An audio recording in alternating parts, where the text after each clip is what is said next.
Pasta bakes, they're certainly crowd pleasers, and usually you would use a dried pasta, but today I'm going to change it up slightly by using a field fresh pasta like these tortellones. So we're going to start with the red sauce. Very classic, very simple. I've got a pan on here on a medium to high heat, a good splash of olive oil, and because there's so much flavour in the tortellone, I'm not going to overdo the sauce. I want a good hit of garlic, so 2 to 3 fat cloves of garlic, and you don't have to chop them really finely. We just want to roughly chop them.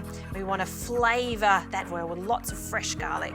Okay. And we've got a nice little sizzle there. And as always with garlic, you want to keep an eye on it, and you don't want it to colour too much.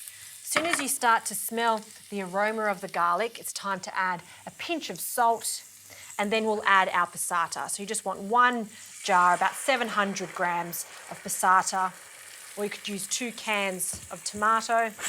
Give that a swirl. We'll also add another pinch of salt to season the tomato. And it's as simple as that. I will add just a small sprig of basil. Now I'll add some basil later on for the freshness of it, but I do like to flavour the red sauce now too. So just a few sprigs of that go in. And we'll just turn that down to a medium heat and let that cook for a good 15 to 20 minutes until it's thick and rich. All right, while the first sauce cooks, let's get on to the second one, which is a classic bechamel. We'll start with some unsalted butter. I like to always say when making my bechamel, 50 grams of butter, whatever grammage, to 50 grams of flour. If you remember the 1-to-1 ratio, then you'll always have a fantastic bechamel. So 50 grams. Now, I don't like to overheat my pot when adding the butter because it can burn really, really quickly. So just heat it on a medium heat and let that slowly melt away, and then we can add our flour. So we want 50 grams of plain flour into the pot. And this stage, the combination of the butter and the flour is called a roux. So we want to give that quite a good whisk or a mix. We want to cook off that flour. It does make a difference to the flavour. You don't want that raw, floury taste. So just cook that off for 30 seconds to a minute. Allow that to bubble away. And I always like to use a whisk for this just to ensure that we don't get any lumps in our sauce. Little by little, we'll add our milk. We'll add a small amount, whisk that in, and you'll see that it starts to become quite thick. We'll add a little more, whisk that in. And once all that flour absorbs the milk, again, we'll add some more.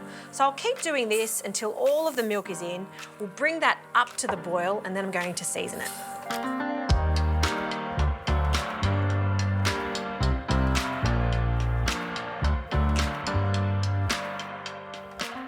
Okay, that's one good looking bechamel right there. Thick, glossy, no lumps whatsoever. It's now time to season it. So a good pinch of salt. And I like some freshly cracked pepper too. And the last thing that's very classic in a bechamel is a pinch of nutmeg. Okay, we'll give that a stir and we'll just pop that to the side for a moment while we cook our tortellone. Now, this is not to be mistaken with tortellini. These gorgeous tortellones are a little bigger, which means more filling. Look how stunning they are, and they're filled with a delicious braised wagyu beef, so full of flavour. And I'm going to be using 2 packets, so about 700 grams for 4 people. Whenever you're cooking fresh pasta like this, you don't want it to be rapidly boiling. So start with boiling water and then turn it down. We just don't want them to break up. So first packet in, and these don't take long at all to cook because it's fresh pasta. It'll take about 4 to 5 minutes at most. So in with the second one.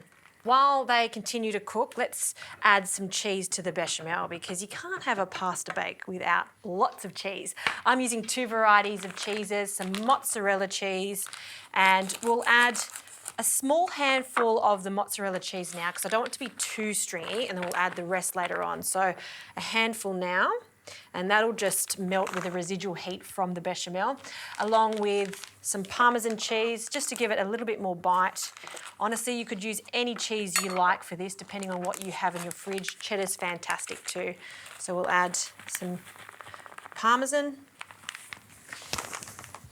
and we'll give that a lovely little mix. Okay, let's take that whisk out and let's have a look at our red sauce. See how thick and rich it is? That's what we want, because by the time we add our pasta and a little bit of the cooking water, it'll loosen up slightly. We do want to remove the cooked basil leaves because they've done their job, but I do want to add some fresh basil leaves. This time we'll just pick the leaves off, no need to chop them whatsoever, and tear them straight into that sauce.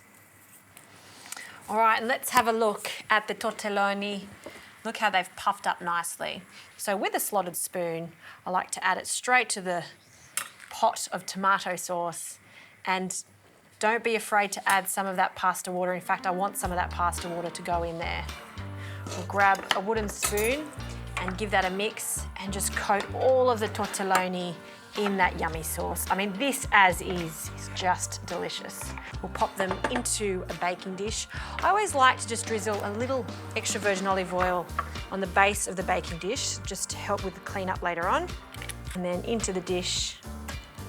Okay, you can see it's not swimming in sauce, it's just coating it perfectly. And now for that yummy, gooey bechamel over the top. We'll just drizzle and completely coat all of the tortellone. We'll just carefully spread that to cover all of the pasta, and then finally some extra cheese, another big handful of mozzarella over the top. Okay, all we need to do is melt this cheese now. So I've preheated the oven. It's on the grill element and it's not going to take long, 5 minutes at most, or until that cheese is golden and bubbly.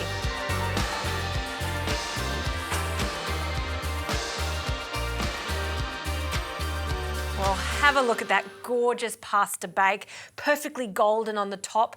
Do allow it to cool down slightly before digging in because it's going to be piping hot from the oven. And I just like to be quite generous with this. A nice big scoop. Have a look at the pastas. Ooh, cheesy, saucy.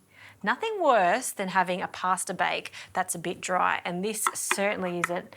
Have a look at that little tortellone there. Pop just an extra one on the side. And I like to garnish it with a little extra basil. Why not? For a pop of colour, if you like, to glisten it up. A small drizzle of extra virgin olive oil over the top.